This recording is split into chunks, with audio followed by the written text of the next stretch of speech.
Frédéric Maillet a été le premier à porter secours à Lady Di après son accident de voiture. Le médecin français n'a pas reconnu la princesse des cœurs lorsqu'il s'est occupé d'elle 25 ans après. Il se souvient parfaitement de cette effroyable soirée. Frédéric Maillet ne pourra jamais oublier la soirée du 31 août 1997. Ce soir-là, le médecin français profitait de quelques heures avec ses amis à Paris. À la sortie d'un restaurant, il est passé sous le pont de l'Alma où venait de se dérouler un tragique accident. Il ne savait alors pas qu'il allait essayer de porter secours à Lady Diana.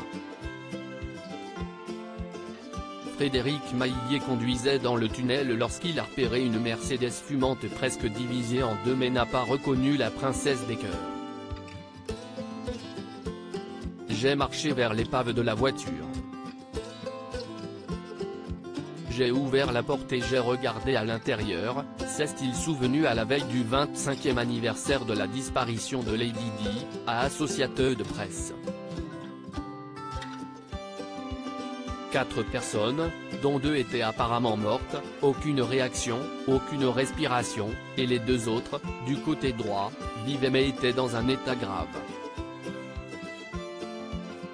Le passager avant criait, il respirait. Il pouvait attendre quelques minutes. Et la passagère était à genoux sur le plancher de la Mercedes, elle avait la tête baissée. Elle avait du mal à respirer. Elle avait besoin d'une aide rapide, racontait le médecin français. Tout de suite après avoir regardé à l'intérieur du véhicule, Frédéric Maillet a couru vers sa voiture pour appeler les services d'urgence et prendre un sac respiratoire. Elle était inconsciente. Grâce à mon sac respiratoire, elle a retrouvé un peu plus d'énergie, mais elle ne pouvait pas parler, s'est souvenu l'homme qui a tenté de sauver Lady Di sans connaître l'identité de la femme dans la voiture. Je sais que si est surprenant, mais je n'ai pas reconnu la princesse Diana, a-t-il assuré. J'ai réalisé qu'elle était très belle, mais mon attention était tellement concentrée sur ce que je devais faire pour lui sauver la vie que je n'ai pas eu le temps de penser à qui était cette femme. Je réalise que mon nom sera toujours attaché à cette nuit tragique. Quelqu'un derrière moi m'a dit que les victimes parlaient anglais, alors j'ai commencé à parler anglais, en disant que j'étais médecin et j'ai appelé l'ambulance. J'ai essayé de la réconforter, a ajouté le docteur.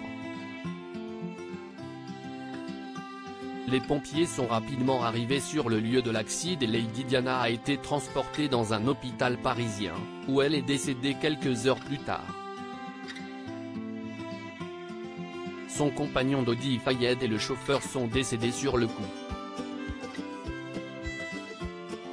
Ce fut un énorme choc d'apprendre qu'elle était la princesse Diana et qu'elle est décédée.